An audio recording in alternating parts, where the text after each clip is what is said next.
Hi there, and welcome to BMC, the last panel on Friday. We're excited to be here. My name's Mike Hill. I'm the Chief Executive for the Nighttime Industries Association. We've been doing quite a considerable amount of work with government and working hard with culture, and particularly with the dance floor and the dance music sector to ensure that we're recognised as a really important part of British culture. One of the challenges that we've had is the fact that there is a massive issue at the moment in terms of the global impact of COVID on the dance floor, and that's the subject we're going to address today. We've got an amazing panel, which we're looking forward to. I just want to bring to light the absolutely immense work that Billy and James and the team behind BMC have done putting this together. I've been on part of the journey, feeding into some of the guideline challenges and accessibility and whether it could be physical and digital, and they've done an immense job getting it here. So hats off, and you know, they should be proud to the fact that they've actually managed to get here, and they've delivered an amazing event over the last couple of days, which I've been witness to. So congratulations to them moving forward. So what I'm going to do quickly is I'm going to go around the room and just get everyone to introduce themselves, give them a bit of background of who they are, and then we'll kick off and start chatting about the subject in hand, and we'll see where we go. So I'm going to hand it over to Darren. Hi, thanks, Mike. Darren James Thomas. I run FMLY Agency, which is a live and DJ based agency, and we also have a management company, and I've done various festival bookings over the years, which are rather lacking at the moment. But yeah, that's me.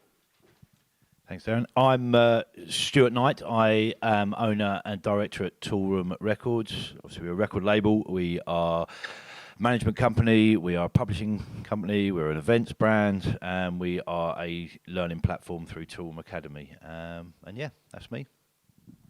I'm Dominic Butler from Stanton Warriors. I make music and produce music, and was DJing until March. Now I just, I say it's drinking last panel, but sit around basically, and I drink coffee and still try and make music. That's about it. I'd firstly like to definitely second what Michael said earlier about BMC. It's been great to be part of this and actually see some people, see my peers and work colleagues, and actually interact face to face. So that's been an amazing experience. And aside from that, I'm Nikki Mcneil. I run a company called Global Publicity, and I used to mainly do festival PR. And likewise, as everyone else says, there isn't much of that going on right now, but we're kind of doing our best. Thank you, everyone. And as you can imagine, where we're getting to the end of the day on a Friday, we're going to have a bit of a colourful conversation because I think everyone's had their fill. They've been sat in a bar for a few hours, so I'm sure we're getting to that point. And so we're looking forward to this discussion. We're very aware that the dance floor, dance music culture has been hit massively culturally and economically. And we've seen the impact of that not only within youth culture, but the challenges around government and how they address some of the issues that we've got ahead of us within the UK. But more importantly, it's been interesting to see some of our close sort of European counterparts talking about different ways of moving things forward. So the first question I really want to get to in terms of the panel, and individually I'd like you to just give us a bit of thought on this, and I know sort of preemptively gave you a bit of an idea of this question, and everyone just went, ooh. So that's a tough one. So let's start with that. So how do you see the future of dance floors evolve pre and post COVID? Just want an individual feel against the business that you operate and are a part of, and how you think pre and post COVID will affect you. Obviously, running an agency, as we said earlier, as of March, pretty much everything's been kind of cut.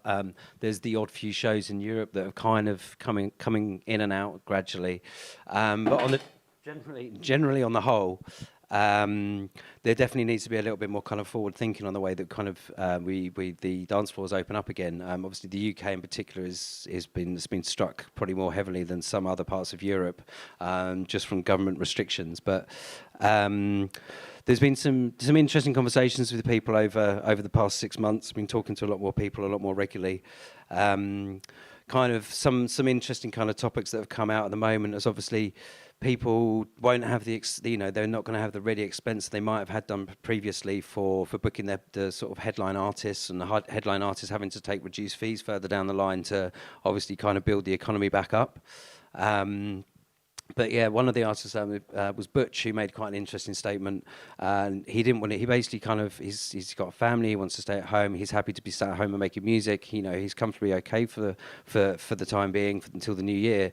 So he's made a statement about venues and promoters supporting their local scenes and people working with their resident DJs. You know, that are extremely talented and kind of working with them to kind of build local markets and kind of move on from there. You know, in the interim, kind of build ticket sales from that will come in. They won't have such big overheads with cost of expensive, you know, ground transportation and hotels and flights and everything that kind of come on top. But just the kind of case of kind of building out sort of slowly from those markets, and obviously not having to at the moment in a time and place where people are reluctant to obviously want to travel and kind of moving forward. So kind of keeping things a little bit more, you know, not in a sense of being territorially based, but in the sense of more UK artists performing in the UK and not having to travel to Germany and German artists playing in Germany, and kind of building their scenes kind of back up and supporting their local venues and promoters in that sort of sense.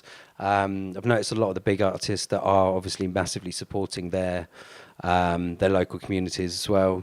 Like I've seen DJ Tennis has kind of been out playing a lot of kind of sort of smaller parties. And obviously a lot of people are taking a sort of hit on their fees, but trying to help kind of bring the economy back round within our scene. But yeah, that's 1 point from my side. No, that's perfect, Darren. Thank you. Stuart, can I just bring you in on that? Yeah, I'm kind of echoing a lot of things Darren was saying. I think the future of it is to look a lot more regional, a lot more localised, building that back up. There's not going to be an answer until there's a vaccine, in my eyes, really. So the onus is on us to, if we want something that badly, to do the things that we should be doing and we need to be doing. But again, as Darren says, I think it's come at a funny time.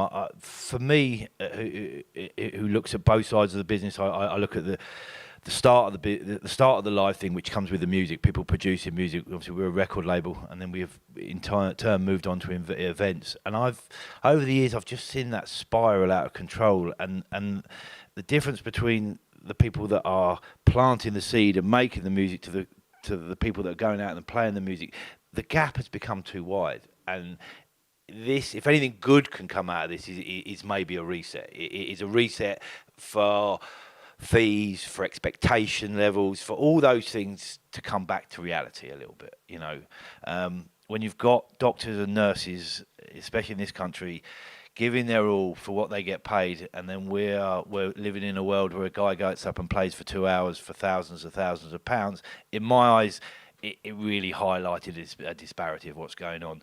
And I think we can reset things from here. And as Darren says, we can build things up locally. There's a hell of a lot of talented people in the local scene that don't get the look in because, again, they're overshadowed by someone who's flying in from another country. Build the scene up where we are. And we're good at that. That's where we've come from. We've all come from parties that were local, and then we went international, then we went global. So I think it's actually, in some ways, for me, quite an exciting time to see us go back to where we came from, where we started it. Local parties, local people, and then move it on, but move it on in the right way. Do you think it's that opportunity to cultivate homegrown, those sort of things? I can't see us getting another one. I can't see us getting another stop, another... Ground zero, then? No, because, I personally got to a point where it was almost, I was kind of running out of breath, the speed that this is going. And it's quite nice to go, hang on, and let's look at this laterally, let's look at this in a broad sense. What are we contributing?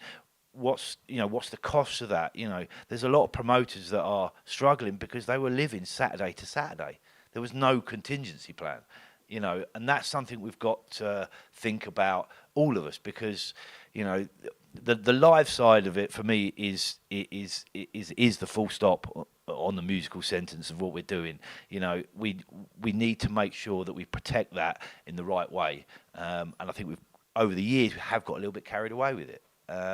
This has been a shock to the system, and probably one that, you know, will come out of the blue for a lot of people, but it's a good time to reflect on it.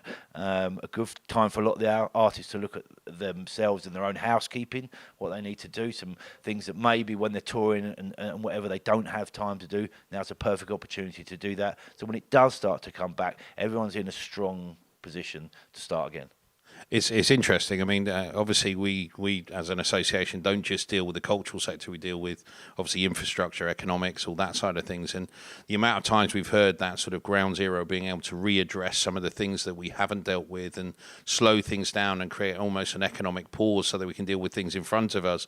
It's interesting how that sort of spreads culturally, spreads in terms of infrastructure.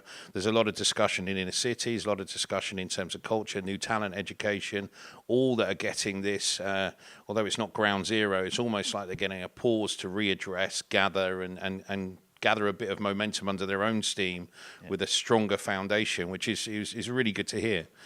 Dominic, can I just bring you in on that point as well? Yeah, I have to echo literally what you guys said, but to add to it, I think one possible silver lining of the whole thing is the resets that we just discussed about how I think before what's happened, there was quite a monopolising of the scene where the same big DJs are playing all the big festivals, maybe big for being big.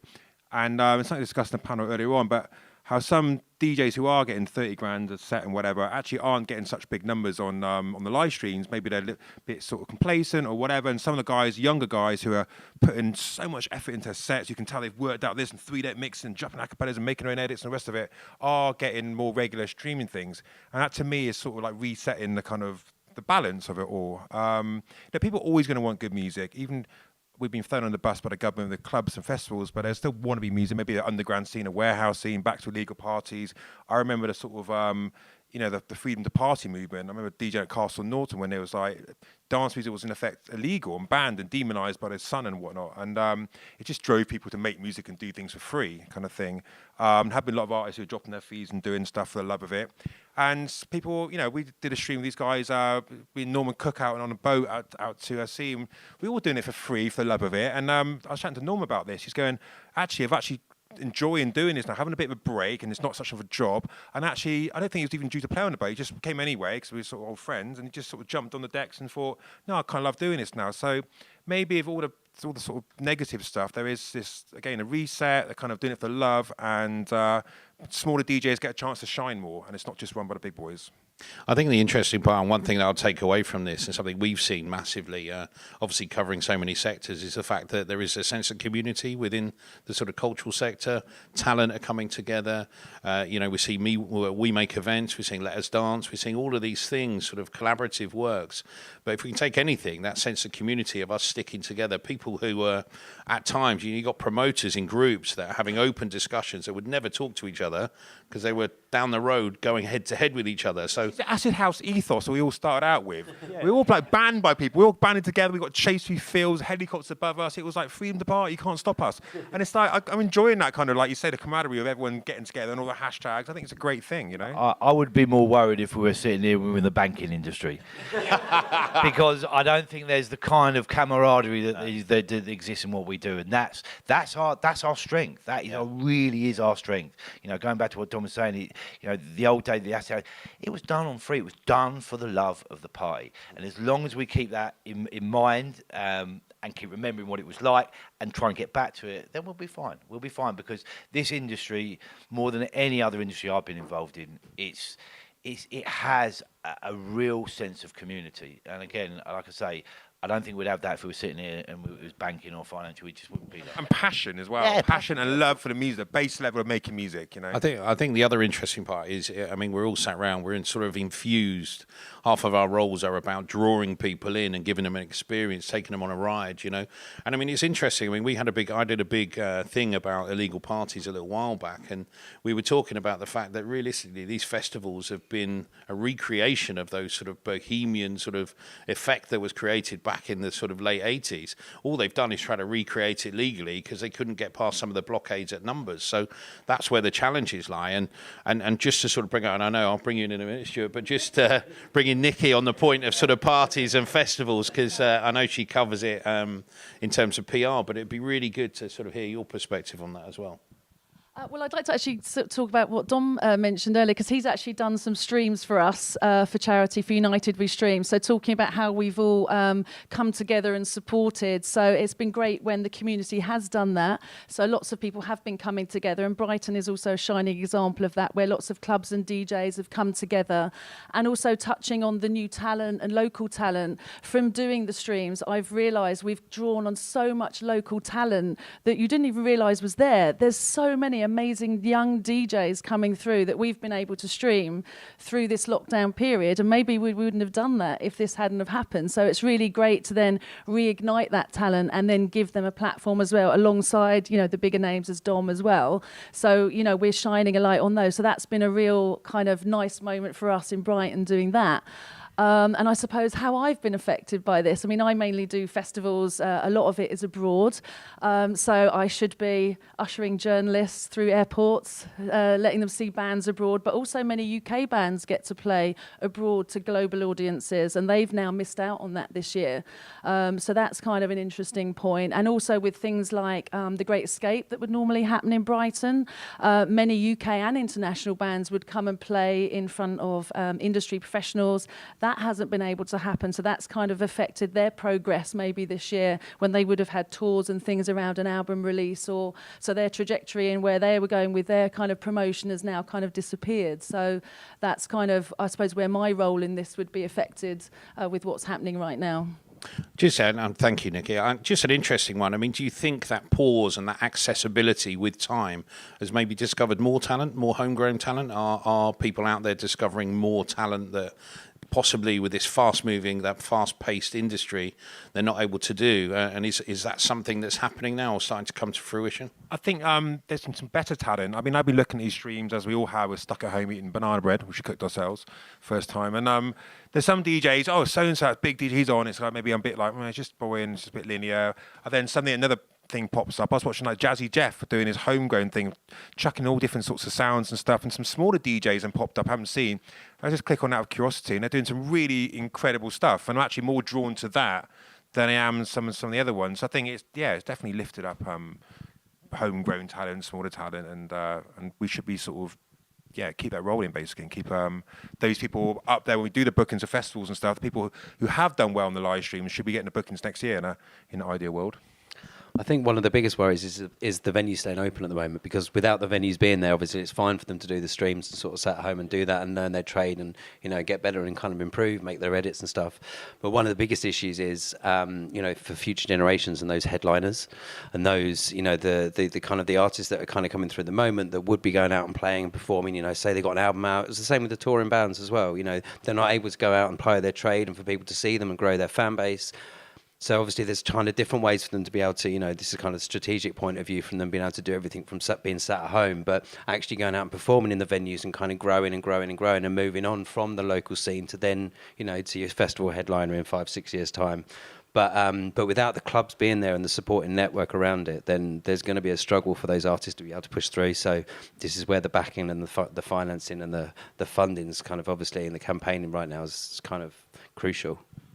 Thanks. So just to move things on, I mean, as you can appreciate with the international challenges where the corridors are sort of closed, we're sort of in and out of accessibility. I mean, as you know, the restrictions that we've got both UK and, you know, internationally, how has that affected the dance floor in terms of UK talent, the cross-fertilization of ideas, you know, and accessibility more than anything for talent, dance music, and the dance floor in the UK? I mean, can we get a bit of a view on where that sort of sits and whether that has a massive impact in short and long term? Will that create almost a lag in terms of our relationships with some of those sort of key music powerhouses across different countries like, you know, Germany and etc.? I'd be interested to see the panel's view on that.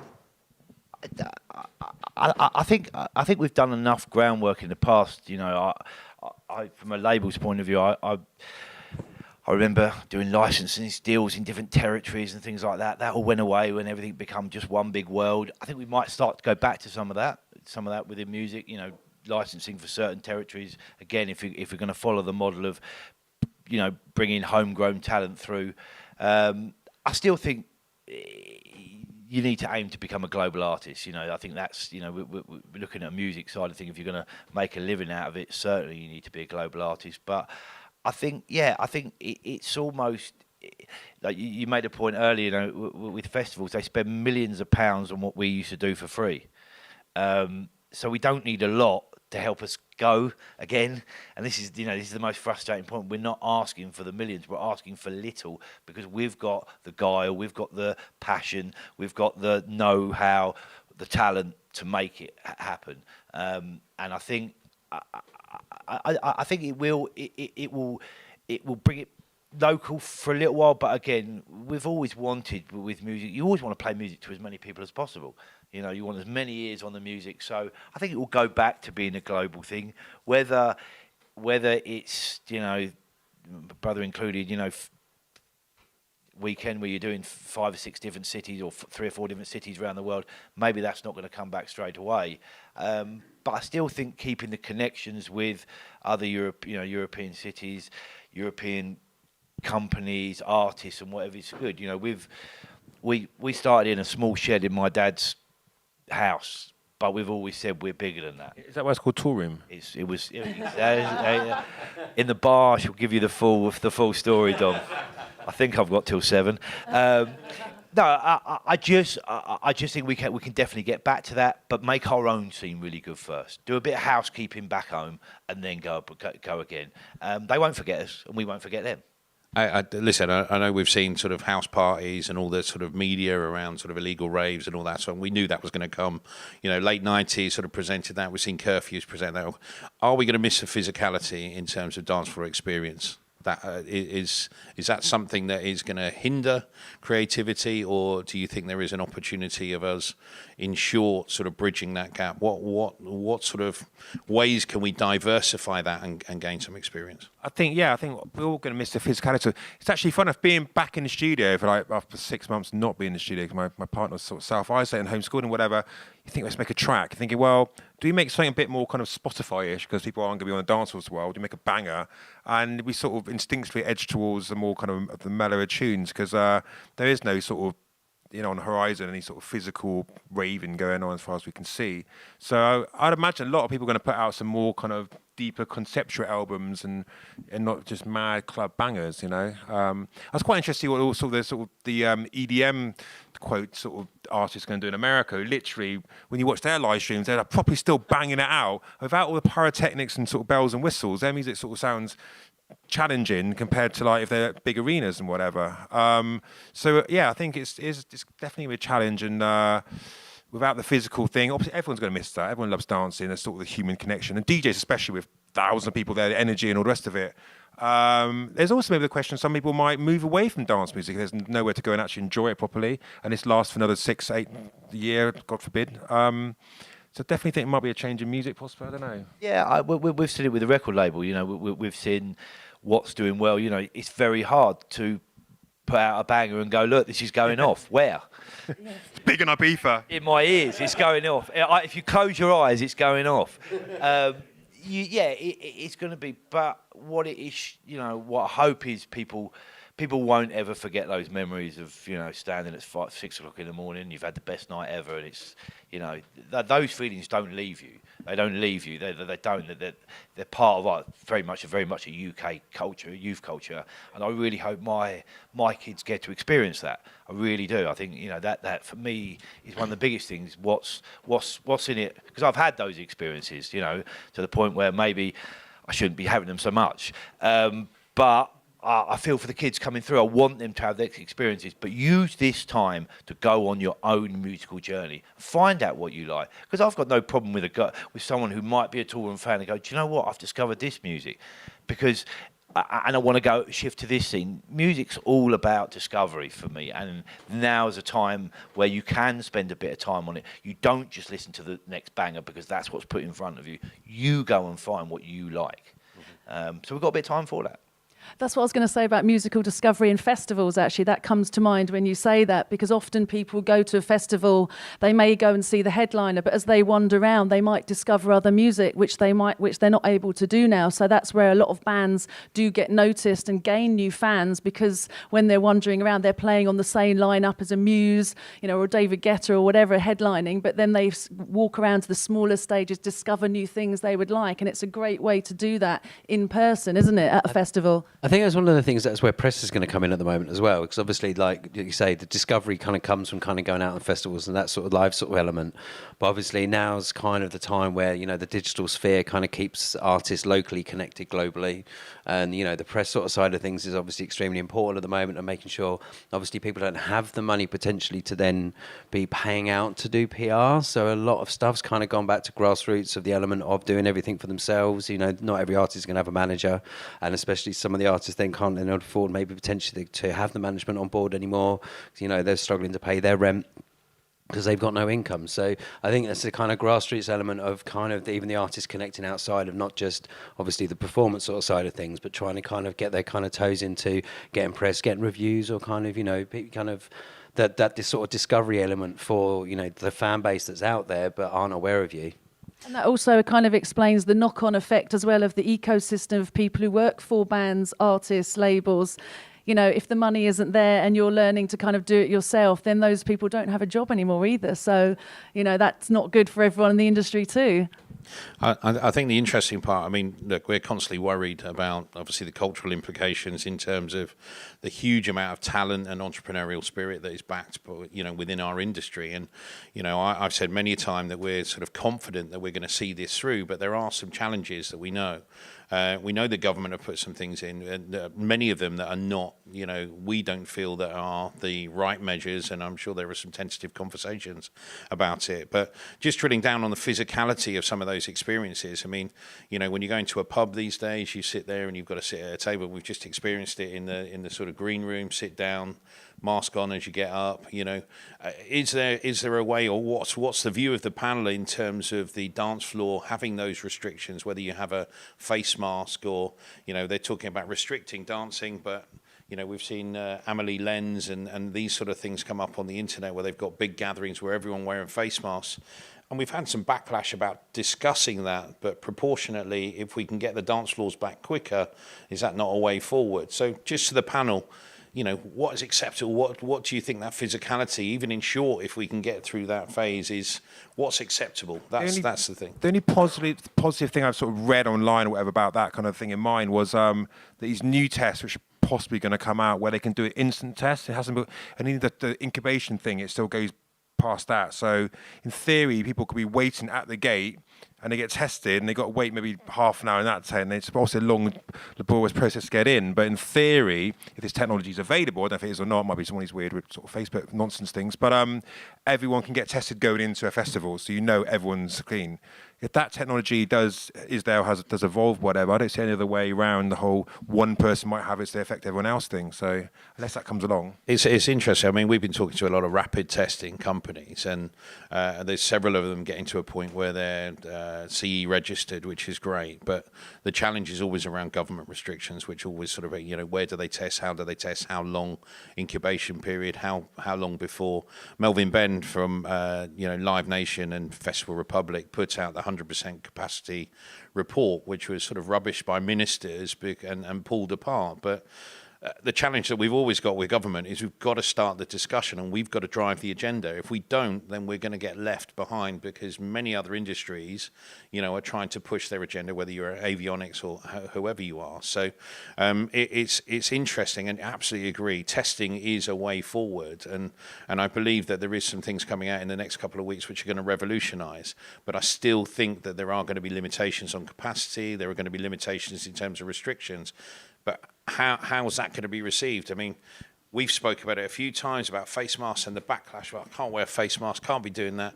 But if it brings back that dance floor for a period and it's short term and we can engage and start getting music and culture, because it has a huge part to play in well-being for thousands of people in this country. Sorry, Stuart, go on. Yeah, no, I'm not going to tell people what to do with the face mask. But if you want something bad enough, anything in life, there's always a sacrifice. There's always some kind of sacrifice along the way. So if it's a face mask, if it's being tested, I like the idea of being tested. I like the idea, even without this.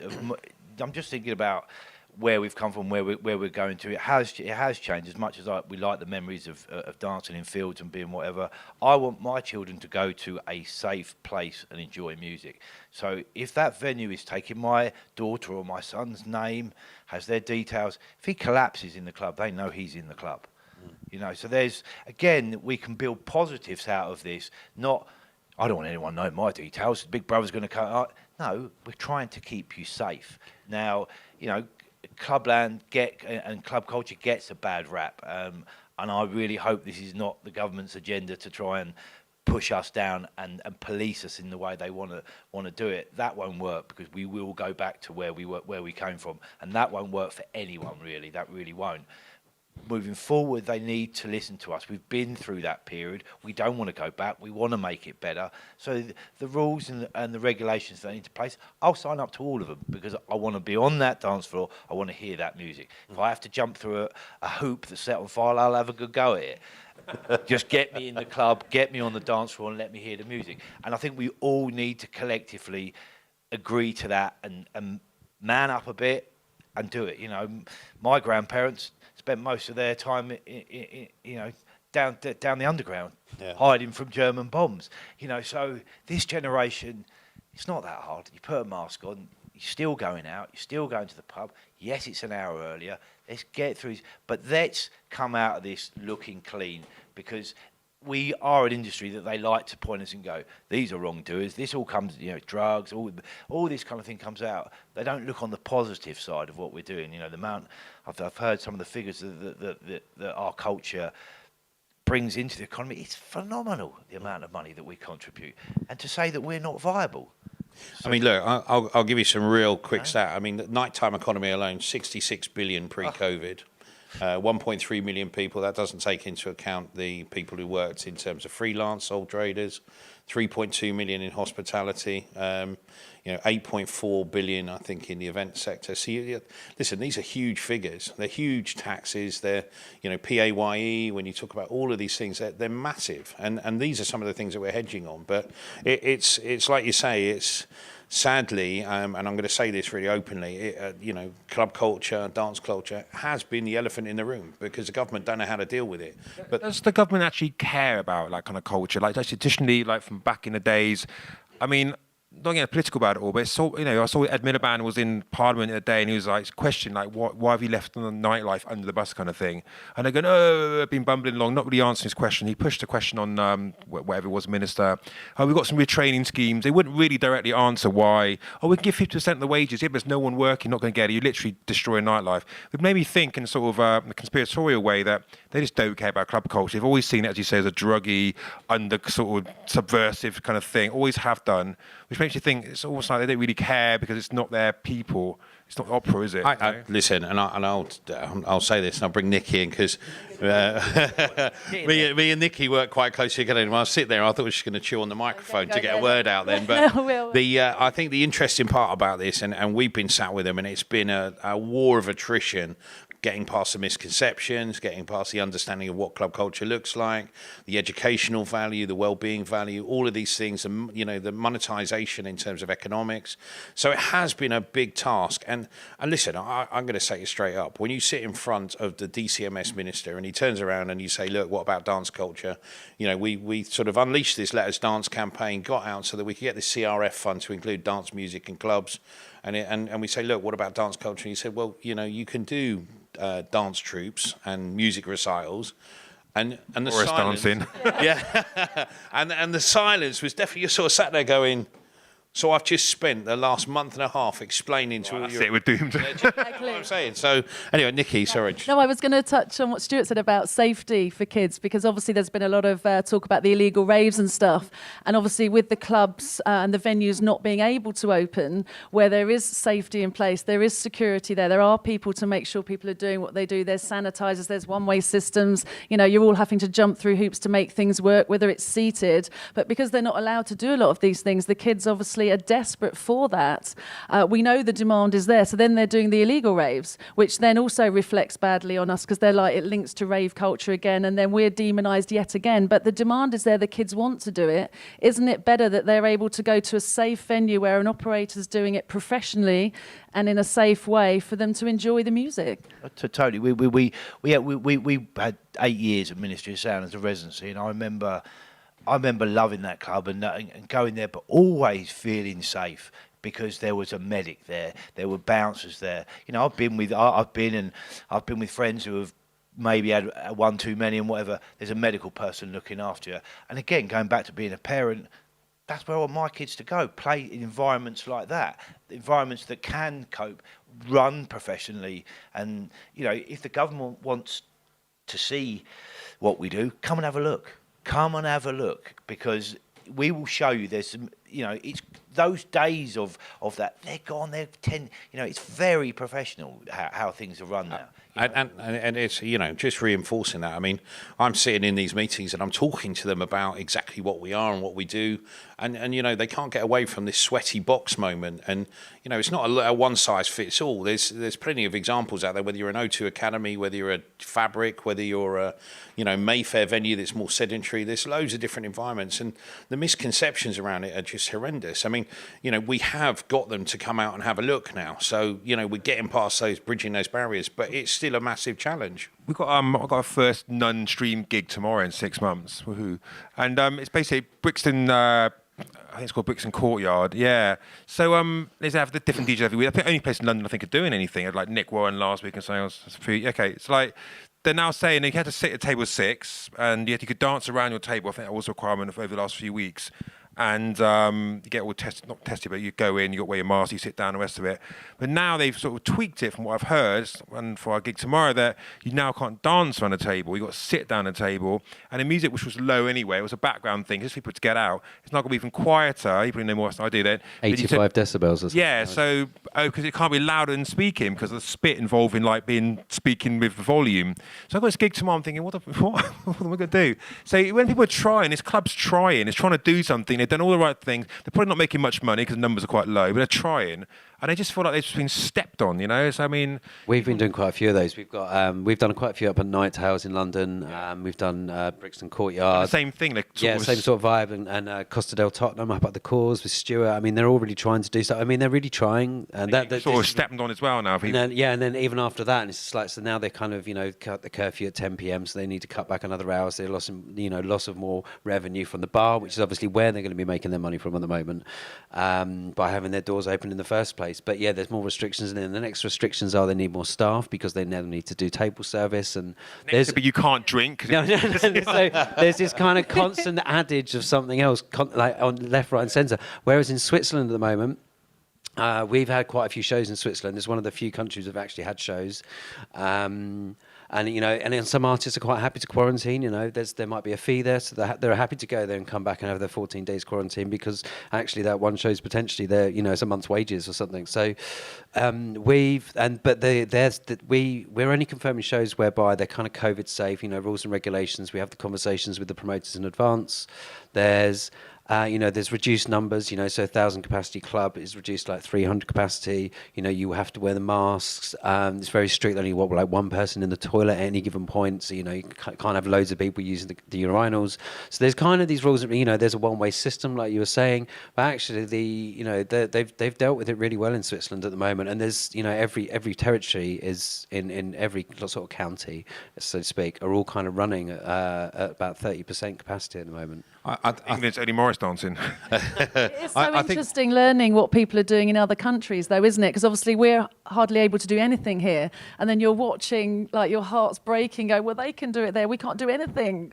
I think that just goes to show just how resilient we are. We'll just keep going. Yeah. We'll keep going. If you might be in a straitjacket next week, Dom, when you go. I bet you still go. I can do it. I will mix. But yeah, and I think the more we hang on in there and do it, but keep, I say, driving the debate to say, look, we'll do it. And one thing, funny enough, those gigs, they're all selling out. They're all selling out. So, you know, if the hunger was waning, it'd be like, well, I'm putting it on, but yeah, people just look at it and know. No, they still want to come. They still want to come. If you think back to the Freedom to Party movement, when everyone came together and they kicked off from riots and stuff, and they actually changed the law, didn't they? The whole repetitive beats thing, you couldn't meet like X amount of people in the street, and there's people said, oh, hang on, Salvation Army, they played drums and marched down the street, there's more than 10 of them, and I actually remember one court case where it was a sort of a cassette case of, like, I think it was DIY sound system, and they used it in court to say to a DJ, and the DJ was so off, it wasn't repetitive beats because the mix was so bad, it was such a silly thing. And we fought back, we got our rights to dance again, whereas maybe in America, when Giuliani crushed all the dancing in New York, the Americans, different culture, didn't really fight back so much, and then he just destroyed the city, the birth of disco, hip hop, whatever. So I think you're right. The British were resilient. We want to party. We're not going to put up with this. Stubborn. The French were a little bit more because they right over anything, but the British, we're going to stand up and like. I think the interesting part was the Tory government at the same time, wasn't it? They brought the freedom to dance thing out. Where do we start on that? So, listen, I mean, we're talking through some of the bits here, and it's quite interesting, but it all really underlines the perception and value of our industry from government movement, and it's a discussion that I want to talk about because it's something that our plight is the fact that we're undervalued massively. I feel we're underrepresented in terms of some of we talk about things like councillors and politicians that are of an age that don't really understand or sort of have a grasp over the experience that we've had, etc. How does that compare in terms of value when we talk about things like Berlin that have got an immense amount of they cherish their nighttime economy, they see the value, it's what's the feeling from everyone around the table? And this government just does not value what we do as an industry. They're not ravers. No, we're missing a trick. There's some amazing cities around the world, but you go back across, back in history to all British. The world looks to the UK for music on a lot of different levels. And the government should be proud of that. And again, going back to what I said earlier, how many industries would keep going like we're doing? So if I was a minister sitting there thinking, look at this industry, there's no help, but they will not let it go. Surely that's something worth. It should be at the top of every tourist information thing out there because we're renowned. We sit there and they're actually quashing the creativity of this country. We are world renowned for what we do musically, culturally, our events, our festivals, our clubs. People come from around the world just to experience it. Why can't they see it? You're right about the Germans embrace them. I remember doing, they play in Germany often, a gig in Berlin, and I was getting the driver drive back to the airport, and there was like a kerfuffle on some bridge, you couldn't get across it, and I go, what's going on? He goes, oh, there's some impromptu techno rave on this bridge. I was going, okay, well, I mean, my thought is loads of police going to turn up and kick off and that. Let's let it happen. And the driver was explaining to how they just embraced the culture, and loads of people actually from New York moved to Berlin to get that kind of what they lost with the whole sort of crackdown there. And you're right, England should be represented with one of our best assets is the music, which makes this whole country Music's vibrant. one of the biggest exports as well, isn't it? It does bring in a lot of money to the company, to the country, which then obviously pays taxes to the government. So it generates money as well as being great for culture and tourism. And it's aspirational for kids as well. You go to Holland, you want to be a footballer or a DJ. That's what Dutch kids want to do. Yeah. Because France DJ. Because they big them up. You can switch to 6 o'clock news on in Holland, and Tiesto will be on it because he's a boy from their country that's done good. Yeah. Celebrate that. Maybe not so much now, but back in the day, everyone tuned into Pete Tong. Pete Tong told you what was happening in dance music. Yeah. He's a British icon. He's someone that we should, should celebrate. All these things we should celebrate. We don't. We love,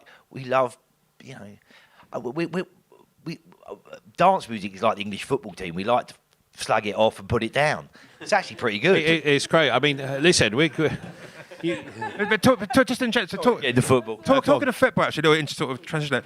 There was I was watching Sky News, whatever, last night, and there was some sort of lower league football teams which have lost like 30% of their income for lack of ticket sales, which I thought was interesting. They're still getting like 7% from whatever else on TV and whatever, and they're asking for government money and actually getting it. And I was thinking, how can these lower league clubs getting money from the government because they lost in ticket sales? We've lost all our income, and we're not getting it. And that really sort of annoying. Well, there's an interesting point to that, and I'm going to come back. The EFL thing that you're talking about is, I think it's a gentleman called John Smith, but it's actually retrospectively backed by the TV rights on Premier League. So it's actually, the guarantee is slightly different. It's a £200 million deal supporting EFL through the assets from Premier League. So they've actually reverse engineered their position. So it's an interesting deal that's been put together, and it's something that, to be honest with you, we're talking about some other funders to have a look at something for the cultural sector. So it's Superstar DJs give us some of their millions. You could filter down.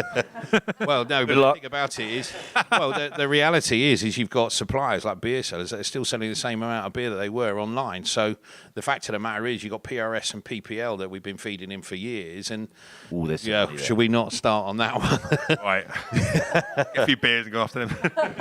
So go on. Sorry, Stuart. I agree, but you know, desperate times, desperate measures. I wouldn't say they're desperate because half the money sitting there belongs to people. But yeah, no, let's look at the coffers. Let's see what's there, because you're backing a sustainable thing. Yeah. You know, full with very passionate people. Again, I'd find it very different if we were talking about the banking industry, because you look around the room and I work in banking and it's fun, and I go on a 9 o'clock train to London and I come. No, these are people that live and breathe what they do. It's a passion. It's more than a job. Well, it's a comparative to football. You don't get into football unless you have a passion for the sport. No. You don't get into music unless you have a passion for music and culture. And as an employer, I back that all day long. The kids that come through me, they live. You know, I don't look at CVs because it counts for nothing. What I look at: drive, enthusiasm, work ethic, all those things. And that is, you know, the kids that want to get into music, they've got that in abundance. So again, if the government's looking what's a safe bet, we're a safe bet, because we've got professional people, passionate people, and people that will stick by what you're saying and wait to come out the other end and push it on and make you a lot of money. I think the one thing that I would say and that I've noticed is we need a few politicians that have some sort of affinity with our sector. So there is a massive void there in particular. And the other thing is probably do with a DJ or an artist or someone actually becoming an active part in politics, so that we've got representation. So one thing that we struggle to is just getting... Didn't Graham Coxon get into politics? Yeah, exactly. Coxon.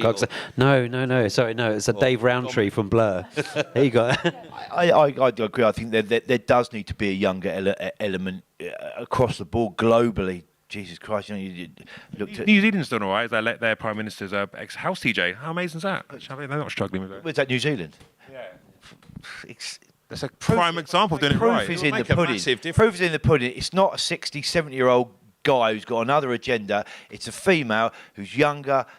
How's their corona doing? All right, last time I checked. Let's put things down. In fact, we sit there and we deal with local councils. We battle people on a daily basis for events, festivals going on, venues opening. And the reality is when you're sat in front of a board of people or councillors that are average age 65 upwards, have no interest, don't understand culture, and are making ill-informed decisions being advised by the police, it makes it very difficult. You know, they can't see that economic representation, the cultural impact, all of those sort of things that are vitally important. So, you know, we've got a major issue with the infrastructure in terms of decision-making at low level and representation at high level in terms of politics, particularly for our sector. And it's something that needs to be addressed, and we need to encourage people to stand up and take an active part. But... Let's start riot. Riot again. The thing is, learning about the behind-the-scenes stuff of the things like Michael and other associations are doing, it's not an easy job. You know, being in front of those people, being able to speak to those kind of people, probably it's not everyone's cup of tea. I'm not sure I'd be able to getting any sat there sleep at in the front moment? of those people. No. So, you know, it's a skill. We need to probably train more people to be able to go and do that, and who are willing to speak to these people to, you know, educate them on what we're doing. I think not lose your temper. I think Probably the way of it. I think talking about the training and stuff, is there's a lot of schemes and obviously are coming around for the kids. I mean, when I was a kid, I you know, grew up in Essex, and I didn't have a clue about anything in the music industry, or what I could and couldn't do, or what the roles were, what the jobs were. And I think one of the things that's coming out at the moment, there's a lot more, you know, you do the academy. I've got artists that are setting up schooling. Wajid's doing one in Detroit for the local, for the kids and stuff. And I think there's a lot more, and there's been a lot of stuff in the UK recently. We've just partnered with like another 25 companies from management through to labels and all kinds of kind of areas, and syncing companies, whereby we'll be, you know, kind of looking out for doing mentor schemes and kind of training kids out. So, you know, not just in London, but kind of in the regions, and it's and I think there's a lot more of that's kind of come about from the Black Lives Matter as well, and just in general, kind of for the kids to kind of have a little bit more awareness of the scene and kind of the tools and stuff to kind of be in place, and they'll have an awareness of all the shit that's basically happened now, to kind of then be looking at kind of ways to sustain things in the future and how to manage things but potentially better, but having those kind of skills from a younger age and a bit more. You know, there's kids that are out there, like you say, the passion for music and desire for you know, the people that work in the music industry love it, and you know, they'll be on, you know, they'll be on pennies, you know, eating pot noodles for dinner every night. But still doing it. Still, you're still going to carry it. You're still going to be there at the end of it. I guess as well, talking about the younger generation, because of the not being able to mix with people and do those things, you can't do the one-to-one mentorships in person. They're missing out on obviously events like BMC and the Great Escape, where you're mixing with people, networking face to face and building those relationships. You know, obviously we've been doing it for a bit longer, so you know each other, and when you need help because you've met each other and have a relationship, you can pick up the phone and ask a favour. If you've never met that person and you're kind of reaching out to them, they'll be like, oh, I've never met them, I don't know them. So I think a lot of the younger generation are going to miss out on that this year, and that is a really key part of the industry, being able to meet face to face. So I guess there's ways we're going to have to look at those kind of mentorships and learning online just to build those talents up. Sort of thing. Yeah, there's a positive spin on that as well. I'm trying to be sort of optimistic here. There's so many young kids not having all this like interaction you say and everything else. You know, they say sort of art comes from pain or whatever. Maybe there's a whole underground sound going to come up here, like Detroit-esque, where because they've been held down, they can't get out, they can't do parties, the government doesn't give a shit, blah, blah, blah. They're going to come up with some really amazing music. I'm excited to hear what music's going to come from lockdown. I'm really excited about it. Yeah, the other thing I would say when it comes to government as well, I think we need to almost kill them with kindness a little bit. Open our arms up now and say, come and have a look. I would welcome any person from government, come and sit in my office, come and be around us for a day, a couple of days, because you only ever Who was he grouse shooting with their mates? Oh, we could go grouse shooting. We could all go. We could all go. There's no. Let's go grouse shooting with a big ghetto blaster and just like take it to them. You could be, yes, you could be the musical side of the grouse shoot. That would be fantastic. Yeah, but we should open up a little bit, because sometimes you're right. The only time we're going to ministers is when we're asking for something. Yeah. So it's almost like, well, why are you asking? You're asking for something. If we put on a young conservatives rave or something. Ooh, that's a little. Our DJ in Parliament. Can't see that one. I can't see that one selling out, to be honest. Free tickets. It will have to be MPs only. It will have to be a free one. No, but just on a business level, so that they understand this isn't fly-by-nighters. This isn't people that have got doing it because they're squirreling away money. It's dirty money or drugs. These are people that are running bona fide business with families. You know, and again, going back to the passion is double what you get in any other industry, because there's something creative that goes alongside what we do. But the sad reality, and let's put it into perspective now, I mean, you talk about all the legislative positions, regulators they put in place, they've licensed store staff, licensed premises. I mean, how much more regulation can you put in place before you realise that you've created a professional... Trust needs to take over. Well, yeah, no, exactly. And this is the argument. I mean, we need... look, and I'll put it out there. I've seen in the last week, we've spent... I mean, we've been on this 6 months on and fighting hard and sat in front of people who have no idea about our industry. 25, 30 years I've been, you know, in clubs and doing it as a promoter. I was a drum and bass promoter when I started. And for me, you know, you're talking to people that are just so far removed from what we're talking about. So we need that representation. But the other side, if we can't get imminently, we need some education being fed in. And that is exactly right. You need people to start to understand that they can only do that through experience. But getting some of the stiffer elements of politics out into our sector is a challenge. So we need more people to stand up and show. And how do you do that though? Do you like invite them along and give them special drinks or something? Like, they can't accept drinks because it's. Listen, well, it's a tough one though, isn't it? It's always been like this. I remember back in the rave days, and in Bristol, there's friends of ours put the first rave on. It's called Perception, and they made it out. It was like some lighting jazz with jazz, because that sort of seemed sort of palatable to the local authorities. It was a lighting display of jazz. So I don't know how they did, sort of like a John Michel jazz kind of thing. Basically, it was a rave. Yeah. They used all this clever terminology to get around the whole anti-acid house thing. They actually worked. They paid some money to the council. They sort of got in that way. But I remember the guys telling me to sit with these people going, "Oh, this is not a really kind of posh, hoity-toity people who, like, as you say, don't understand that world. We've been grouse shooting or whatever." But like, and it did work. And they kind of won over these people and made raves legal and took it out of the legalness. But it's almost the same thing happening again. But look at that example compared to the one in Germany where the driver stops for a techno. Let's just let it happen. Why has this got to be all this?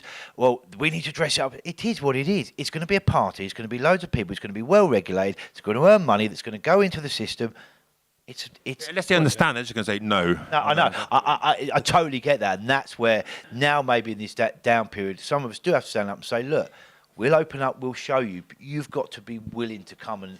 I think this was an interesting one I saw. I think it was last week I spoke to someone and they'd set up something called a rave liaison.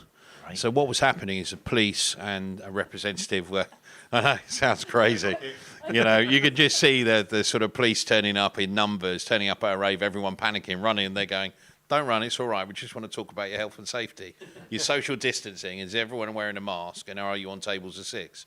So, and by the way, you better be off by 10 o'clock. So the challenge that we've got is, you're right, there needs to be some accessibility. There needs to be a pragmatic approach where they can actually talk to us and understand. And if that's the way forward, and if that's what people are going to do, we've got to manage it appropriately. But you've got to argue the toss really on the fact that come winter, and these illegal parties are going on at house parties, people are going to be looking for venues because they don't want to be standing out in a forest or in the rain. Yeah. So what's the difference between a club or a venue or a large space comparative to them going and doing it in unregulated? I guess the problem also is that, and so you say you can maybe take some MPs along, find a few young, cooler ones and bring them into the environment, but the clubs aren't happening anyway. There's actually nothing to showcase them. So double-edged, right? No. But internationally there is. I mean, just bringing... Fly them to Switzerland then. but fun benches. But even if it's not them seeing it now, it's them... It's them being on board now, being on board now and working with us through getting out of it. So, them having an understanding of what we do. Again, it's the same thing. Germany, Holland, they embrace it. They get it. It's not. I drop the kids off at school. And what do you do for a living? I work in music. That's it. I don't say I work in dance music because, and I shouldn't, after 15, 20 years of doing it, I shouldn't feel ashamed of what I do or feel I should dress it up as something else. I work in dance music. We did have Fatboy Slim at the Olympics, and the Queen was there, sort of slightly moved. There was some sort of program. I get you saying. It's like when you go to America, you get immigration, they ask you what you do. I've now defaulted to composer. It was producer. I'm a composer. Because if say DJ, right, come with us, you're a druggie, whatever. It's a similar kind of thing, isn't it? You have to play in a dinner suit. Put a monocle in. Hello. Oh, that's great. I just think if we can, if we've got a bit of downtime now, maybe reach out to someone and say, look, this is what we're about, and if you want to understand it, you've got to get involved. Why don't we do a part where we all wear dinner suits and get some DJs and have them come along to that one and set it all up so it looks like, oh, this is quite good, I like this. And then they're okay and they green light it. I mean, the Jazz Cafe's gone ahead now. So Jazz Cafe are now they've got socially distanced events. Okay, they're seated, so it's more of a live performance. But it's one of the few venues that are obviously trying to do stuff. Obviously, there's the guys are trying to do it up in Leeds at the moment. And there's a few people. Grand. Yeah, and they're doing, so the Wardrobe in Leeds with the Future Sound guys and there's some Birmingham promoters that are doing, and they're between 60 to 135, whatever sort of capacity is. And obviously, it's a massive cutback on what they would have been earning, but at least they're trying to do something to push things forward. They're kind of the events that you kind of need people to be able to go along and actually witness that at least these live shows at the moment are being safe, but also they're not financially viable. Obviously, the Clapham Grand did their show, and they made a point to say this doesn't work. Yeah. I was about to mention that actually, but have we actually had a pilot of a nightclub that's actually been allowed to run yet? Well, there because they've obviously done because they've done one for live, so why can't we have one? Well, look. The fact of the matter. I mean, we spent an inordinate amount of money doing a scientific report to get government to talk to us about looking at piloting nightclubs, and we're still working on that with PHE. It's a bit of a challenge because they just don't really know the premise. Hence the reason why I said to you they're coming out to have a look. And once they get an idea of what the spaces look like and the dynamic and the different environments, because they're all very individual, we may well be able to get to that point. But it's like you say, rapid testing's got to be a massive part of it. The air change. I mean, they've opened, airplanes are flying now because they've sold it on air change. So the reality is, and someone, I think there was one of the ministers turned around, or someone from aviation turned around and went, compared to nightclubs, we change I think it was 15 to 20 times an hour. Nightclubs are 20 to 25 times an hour in terms of the sort of setup. You can't get away with it being a big sweaty room anymore. And this is where the misconceptions are. You've got other environments sort of pushing people forward. So it's a massive challenge, and we are getting there, but we need more and more people to step up, more and more people to profile. So live stuff can work. I mean, I'm not So if I just DJ and had a guitar on or something and some drum kits next to decks, would that be sort of technically live? How's this Well, I live think thing? what they say live in terms of the live, I'll get technical here because that's where we're at. Live Music Act says that if you are mixing and creating a new sound, you are live music. I can do that. The DJ is classed as live. That is a live performance. But the thing is, do you want people sat down while you're DJing? Yeah. Is that okay? So that's the thing. Better than nothing. So bearing in mind, you'll play at And Brixton it's Jam, 85 dB. and it's 85 dB, and they can't dance. So We the killed it in difference 2 is- You seconds. can only do it with your left hand. Yeah. Can't drink and And you stand can't there. drink. Yeah. And Open your eyes. Well, Whereas we've obviously tried live it all. shows, sit down. That's kind of normal. So I mean, I think everyone's had a go. Even silent discos where people have been sat with headphones on, and they've even said, "Listen, you can't do it because people have got to shout because they can't hear each other, and shouting is then restricted." There's always a reason You not kind to of do got to it. put your head in your hands. I mean, look, the reality is we are going to get to a point where we're going to pilot. It is going to be at reduced capacity. We've got to get some confidence back by trying to engage and work out and the is there a the time wrinkles. frame on that? Say again, Is there a sorry. rough time frame on that? Do you think if something that happened this side of Christmas or Christmas.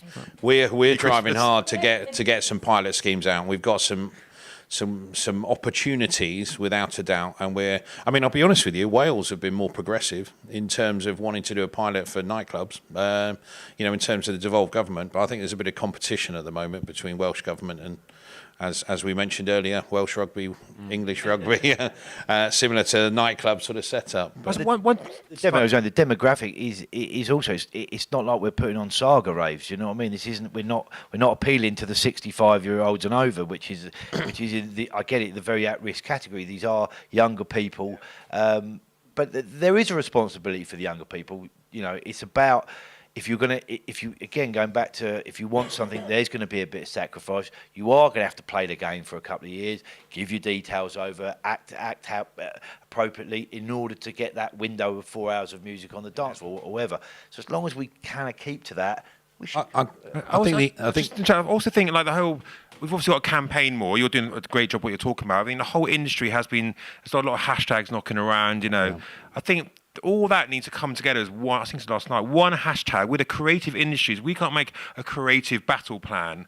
I think that We Are Viable, personally, to me, is one of the best ones because I'm doing these things on our social media. I'm doing about 6 different hashtags. We make event, let us play, and all the rest of it. I'm thinking this needs to sort of come as one thing, one clear message, waving around, with a sort of just to say it is, and there are big meetings happening next week. Yeah, So we'll keep you posted. It's kind of campaign fatigue a bit as well, but also seeing kind of what's going on kind of behind the scenes as well. Try and get a lot of the associations to actually work together and sit around a table, and that's also seems to be Very quite hard. difficult in my eyes. The trouble is, being creative people, we all want to come up with our own hashtag, our own creativity bit. Where in some way, I think you're right. I would like we're talking about going back into the live stream kind of environment because we just want to remind people we're about clubs. The music we put out is music to be played in clubs. You might not be doing it at the moment, but when it comes back, this is the equation. This is where it works out. But when we come back and do that, I don't want to earn money out of it. I want to donate that money to people who are struggling, that don't have. Well, I'm lucky I have the music side arm to the business, which is propping things up. Other people don't have that. So any money I raise through that, I would like to give to them. But I would like it to be a centralised pot, not spread over. I'd like to give someone a cheque for £1,000 as opposed to £10. You know what I mean? I'd like it. So I think that's something we should work towards, as Dom said. There's so many different hashtags. I don't know. Am I turning my Facebook red today, or am I turning it? What colour is it? Yeah, I don't know. And I think more out straight there. Freedom to Party was a great slogan, the equivalent of a hashtag back in the day. It was. Was it 89, whatever it was? But we need that. We need everyone to jump on that. And also, there's some DJs who aren't really being that vocal. And I don't want to sort of DJ shame anybody in a way, but literally everyone. Oh, go on, we'll base that like tech house DJ. So, there's loads of them. But no, everyone needs to sort of get on it more than ever before and utilise their social media platforms because what else can we do? We at least can do that, right? There's been some really big supports in the live side as well. So there's some huge names on the list of people that supported in the MVT and the and everything. So listen, all of us have gathered support. It's just coming together. It is coming together, and I know there's a big meeting next week about all the hashtags. What's your favourite hashtag? What's my favourite one? I think We Are Viable is my personal favourite because it's got a message behind it, a story behind it. Yeah. No. Maybe hashtags. I think is if we can work out where, because there's a lot of creative people that can come up with ideas to raise money. I just want to feel like I'm putting it into the right place that's really going to help someone. You talk about this pilot scheme. I'd love to raise money for the first person that does the pilot. Yeah. All right, you put your hand up first. Let's back you. And I think the thing about it is, I mean, the interesting part is when you look at it, Berlin has just put £500,000 into a test, or $500,000 Deutsch or euros into a test where they've got scientists around, so they're testing every piece of. What effective, the measures they put in, are they effective? How's it working? They're doing this big thing, and they're sort of pushing it on. It's supported by the government. Berlin struggling to get in. Berlin's become a clubbing destination globally because of the work that Germany have put in to make it thus. London's lost its edge now because but the impact is I mean, if you think about it, I mean, look at what's happened to UK club culture. We're on a verge, probably at the end of October, we're going to see a lot of clubs go if we don't get this support package in. Now, if we lose that, we're going to lose our edge without a doubt. Music will still be played and will be represented, but we're going to lose that physical ability to represent and what we're world renowned for. And the likes of Berlin can see that mechanism as an opportunity, and similar to the lockout laws in Sydney and things like that actually killed Sydney and allowed Melbourne to sort of fly. We're now in a situation where if we don't turn this on and get people behind this and stand up to the government in one way and start having some moral victories, we are going to be left, and we've got to drive that agenda. And if we don't, and it's like you say, there are people that, some people don't want to get involved in politics. But we're talking about the collapse of a sector. We're not talking about a couple of venues going. We're talking about freelancers. We're talking about sound technicians, DJs. All our culture we've done for years and put our life and blood into, I was chatting to my parents the other day, and they're like, well, when you were younger, when you were spending all your teenage money on decks and whatever and records, I did tell you to get a proper job. I'm like, now it's all come true. And we've literally done it for blood, sweat and tears, a lot of us from day one. I again, same thing, 20 years, and my parents were involved in the business, helped us out the business and whatever. When they wouldn't want us doing, myself and brother, doing any other thing, and I don't think, I'll be honest with you, I'd love to my kids, if they wanted to, come into the business and do whatever. Because I might tell them not to at this rate. but we've set it up in a way that it is a proper business. Unfortunately, I've had to furlough 2 staff in events. The rest of them not furloughed any. In fact, in June, I paid them all a bonus. Yeah. Because of the hard work and dedication that they've showed in order to keep us afloat and keep going. The way we're working, they'll probably get one at the end of the year as well. And because these people work hard, they're working from home and they're putting in more hours now than they were. So this is the industry that I'm part of, and that buzzes me. That buzzes me that chips can be really down, but they just fight harder. Yeah, I was going to say, and hopefully panels like this also help the narrative and show that people behind the industry, we're just human beings. We're people who love what we do. I'm not a DJ in a private jet drinking Cristal and have designer clothes. I love what I do and I can pay my bills, and that's enough for me. And I'm sure several people here, are the same. Sometimes we end up having a really good year and make a bit more. That's a bonus. But most of us are so passionate and we did it because we loved it. We're not those people. So I'm really hoping that when you can show the human side of the real people behind the scene, that can resonate with the audience as well, and to see what we're campaigning for. It's not just a venue or a DJ, it's all those people that we've all been talking about, the people who work behind the scenes as well. Not just drug-taking reprobates, which maybe a lot of the conservative people may think, the government people, may look down on, that sort of subversive part of society. Is that in the bar after 10 o'clock? Well, hang on, in Parliament. Wait a few hours. With a DJ. Only 6. Isn't it a table of 8? Isn't it a canteen, though? Just to be challenging, without face masks walking around.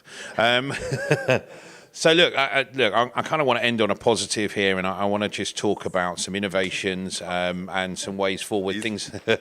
I think we've gone through all the politics, and we've realised that we need to push hard with the government. I don't think. I mean, I spoke to someone the other day, and it was interesting, and I tried to explain some of the things we're doing in the background, and they just sat there and went, "Can't you tell people in public what you're actually doing?" And I said, "Well, why?" Because we've just got to get our heads down and get on, and it is hard, and we need support, and we need drive, and we need people to galvanise, which is a challenge, and we've got to get rid of this proprietary positioning amongst different sectors, associations, whether you be theatre or whether you be live music or recorded music. there has been this divide, and definitely we experienced it, and we've got to get rid of it and just come together and get this right, because we have got an immense voice internationally and across the UK, and if we really got our act together, we could actually stamp this out really quickly and demonstrate one way or another, whether it be physical or digital, in a way that people understand, and government will get the message very clearly. So look, just as the last one, I just want to go around and just talk to people about any innovations that you've seen, anything that you've seen internationally that has presented you with a bit of hope that possibly that will take forward the future of dance floors. Challenging one, and it can be international. I'm sure there's not too many in the UK because we haven't really got a lot of route there. But Darren, I know you spoke about Switzerland. Yeah, Switzerland are kind of moving forward. I mean, there's a lot of. I think one of the things at the moment is there's a lot of. A lot of people are able to do stuff outdoors. So, people are able to do 500 capacity open air events. Some of them, we've had one in Kiev, which is a little bit less socially distanced in the Ukraine, but that's not to be expected sort of thing at the end of the day. But people are trying, there's people in Sweden and Denmark, and they are trying to move forward with events at the moment. I'm not sure if anything... I'll probably stump me on this one, but anything innovative. But I mean, obviously from an income kind of point of view, I think I mentioned to you earlier on, one of the interesting ones was artist that's got a certain amount of kind of fan base. He's been doing. They've been doing, it's like a £5 subscription fee, and basically do like a weekly, every week they do one stream, one DJ set, which they kind of stream live, and you can kind of you pay into that, and it's basically, at the end of the day, 1,000 people kind of paying their £5. It doesn't feel like a huge amount of money for them to kind of still be applying their trade, and I've noticed a lot of, it's kind of funny talking about the older politicians, but kind of a lot of the old, I guess it's the old ravers probably more than anything else, that haven't been able to go to clubs, that they've had kids and stuff recently. So the streaming figures for some of the older DJs that maybe don't actually probably go out and play the clubs quite so much have actually found themselves with higher streams and actually been able to make an income from donations online. So, I mean, there's been certain things on the streaming sort of side of things that worked, and obviously I think one of the things, I guess the innovation sort of side of it, there's obviously a lot of companies that come out with new technology for kind of obviously from a virtual sort of side of things for live shows and DJ sets, and I think that's obviously something that's kind of snowballing quicker and quicker, and there's kind of companies, and there's even agencies and management companies that are buying into these kind of products. But yeah, one of the things is I think when live is back, the live and the virtual will work in tandem. Mm-hmm. So people are actually going to have the opportunity to make a higher revenue package on the deal with. So there'll be a live show. Say you can only sell 1,000 tickets for the live show, but there'll be money spent on a production sort of back end that some of these venues that are going to have, that they'll be able to sell the ticket on for a streaming fee as well. So people still will be able to watch those shows, but not actually be able to go to it, but they'll be able to sell more tickets. And this I think it's a model that will continue and will probably grow in years to come. Be interesting on a multiple sort of parallel, that sort of live virtual. You can do, you can imagine you can do, instead of doing 4 gigs in a night, for some people they can do a lot more. Stuart, innovations? Yeah, it's hard. Yeah, we haven't had too many guys go out and DJ. No one's really into this kind of UK penned DJing type scenario. It just doesn't really work for a lot of our guys. We tend to have the party in the booth as well as on the dance floors. So our parties don't really work without a big crowd, without a crowd in front of us. I suppose positives on the music side is just some of the artists taking a bit of time to do some housekeeping, looking at the things that they don't normally should be doing, and registering with certain societies, making sure, working on their fan base, talking to their fan base about other things, not just music, getting close to them. So there's not a lot to pick through to say that's positive, but the biggest positive for me is the hunger, the flame in the people that I know work in the industry has definitely not gone out. And that for me is the most positive thing, And again, I'm slagging banking off, but if it was banking, it would have gone out months ago. I hate the bankers. I don't know. I don't know what it is. Probably because they're sitting on all the money. I don't know. No, they were bailed out. And they're getting helped out, and they always do. We don't, but you can't keep us down. And I think the government will see that very soon. You can't keep us down. Hashtag right there. It's hashtag central, isn't it? Not Noted. another one. I better move on before I come up with another hashtag. Dom. 2nd of October 2020. Yeah. Stuart Knight. I mean, they cover most things, but like innovation, something moving forward. We've spent a lot of downtime, and we've always put a lot of effort into our social media because we don't play traditional house, techno, drum and bass. We've got our own kind of sound, almost on our own sort of world in a way. It's to Stanton Warriors. We sort of break people like house people listen to it, and we just built up a massive sort of fan base who almost like a sort of band in a way, even though we're not a band. And we've got super loyal fans. Through our like Facebook and Instagram, we've sort of kind of massive interaction on our videos, which hit quite big numbers for what we do. And some brands have seen that. So we've done recently this like Formula One McLaren like live stream and got really high KPI, which I didn't actually know what that meant until I Googled it. Key performance indexing. And they love it because we actually DJ'd at McLaren HQ on these like their cars and all their tech and everything, and Car Cox to the stream as well. And through that, we've actually got a lot of offers from random companies. Like we did one yesterday from the Grand Prix Germany thing, whatever, Mockfest instead of Ockfest, whatever they call it. And we can be able to sort of charge okay money for that. And then other brands have seen that because of what we've built up in our social media. So I guess the point I'm making is if people concentrate, like I say, the housekeeping on their social media, interact with their fans in an authentic way, not use PRs, not use generic stuff, but like talk to their fans like I do all day long because I think better to do and I enjoy it. You can build up a loyal fan base, and maybe some of the streams moving forward, you can make money from corporations like alcohol brands or whatever, because you are getting big numbers. And if they can have their logo in the corner rotating, so be it, because it's certainly keeping us afloat. Thank you. Nikki. Well, I guess touching on what you've talked about how the industry, you can't keep us down, how creative we are. I mean, whether they're viable events or not, I've seen so many videos going around, particularly ones that have gone viral, where event promoters have really tried to be creative and do something, just something. So whether it's kind of dancing in a circle 2 meters apart or in a square, or you're sitting on a chair or you're at a table, you know, event promoters have really tried to keep something going and give something to their fans so they can go and see something in some way. So we know it's probably not viable, but you can see the passion and the determination that they've tried to do something. And actually, when Norman Cook was here yesterday, he said an interesting thing that he's actually tried, and he feels that's a good way for him to interact with his fans. He's been doing some stuff on Zoom where all his fans are on the Zoom screen, so he can interact with them, he can fist pump them and react to the music, and he said that kind of worked well for him. So I thought that's probably maybe a good innovation way where you can still interact with the fans, because let's face it, you probably miss having that energy right there in front of you, and when you can't see them, that's probably quite soul destroying for artists, because you live off that buzz. I mean, even for me in the crowd, I live off the buzz, feeling the music and the energy around me when a drop comes in or something and you're like, yeah, all together. And I miss that feeling so much. Oh, brilliant. One innovation I've seen is something called VAAR, which is two-way streaming. I don't know if you've seen it. It's also just being integrated with VR at the moment. So what happens is you can have a band or a DJ playing. You've got a bank of, whether you call it Zoom or audience, and the DJ or artist can play, and they can hear through the speakers in front of them or their monitors everyone within the audience on a digital platform. So it actually gives some sort of creative level, and what they do is they're looking at developing that to a VR mechanism, which is looking at sport as well. So that's quite interesting coming forward, and definitely something that might be worth having a look at for the future. And definitely everyone's cheering and whatever, and it sort of goes over. Yeah, they can hear. So what you've got is you've got your monitors in. I mean, we saw I've seen a physical Atmospherics, basically. Yeah, atmospheric. So I think we had about 200 people on a call.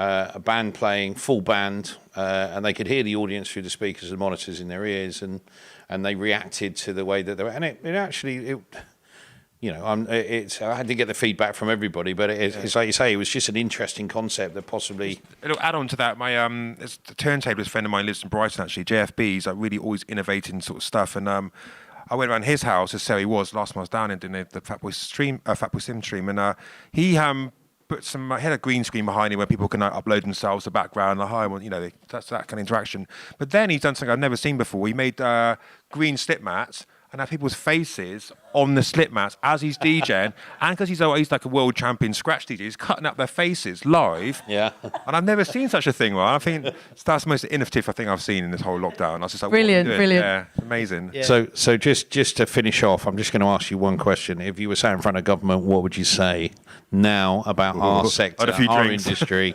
What would you tell them, point blank, one sentence? Go on, Nikki. Oh, it's so hard, isn't it? Well, we are viable. 100% we are viable. What was your sort of slogan? It was really good. What one? The last one. Can't keep us down. That? Can't keep us. Can't keep us. Can't keep us down. Tally ho, what? Talk the language a little bit, and then come to our party. We'll give you some treats and see what you think of it. And don't forget us. Remember night in wherever it was, we had the freedom to party thing. Because we'll be back and we'll fight you on it. So you might as well just give in to us and let us live, basically. Yeah, I think that back us because we're backing each other at this moment in time. Paying tax and backing you. We're backing you by paying tax. We're backing each other by looking after each other. Backing each other by still finding ways to do what we love to do. Back us, because do you know what? You'll get it back tenfold. Just add to that before you do your thing. So many DJs I know have limited companies and they get paid themselves in dividends because January they earn something, July you do, and they get zero from the government. I know so many DJ friends like that who are super struggling, zero. Yeah, no, I feel that. I mean, to be honest, reiterate the same from the rest of these guys. I mean, we've kind of covered it all. I mean, it's just literally just save our industry at the end of the day. Yeah, Love we Save love Nightlife. what we do. Right there, right there. Save it, save it. Another hashtag. Any That's government the ministers original- what, are that was the listening original now? hashtag. Yeah. If you don't, your kids will be at home with you every Saturday night till they're that's 35. Do you really Alcoholic. want that? Do you really want that? No, you want them out. So, thank you so much. And just a massive thank you to the panel. It's been great. I know there's been some challenging questions, but it's been great to hear your views. And I'm sure there's going to be lots of feed with regard to some of those sort of perspectives. We're in a challenging environment. It's hugely stressful for lots of people. As we said, DJs, freelancers, outside of venues which are, sat, closed, particularly nightclubs. It's a massively challenging environment for everybody. Everyone's fighting hard. I've seen the last week probably more people hit me up in terms of artists and sort of key people in the industry who want to lend a hand to driving, both in awareness and sharing, but also getting involved politically. So it's definitely lifted us as an association, and I know that there are some real positive movements coming forward where people are starting to stand together and make a difference, particularly the hashtags, as we discussed, and some of those sort of organisations that tend to be more proprietary are starting to realise that as one we can't be ignored. So, my message to the government is step up, back us, get on board, understand what we're about, and do the right thing and support us. Don't leave us out and exile an industry which internationally is renowned and needs to be supported, because you will feel the pain of the backlash if you don't. Simple. Definitely. Here. Thanks, Mike. Yep. Thank you. Thank you.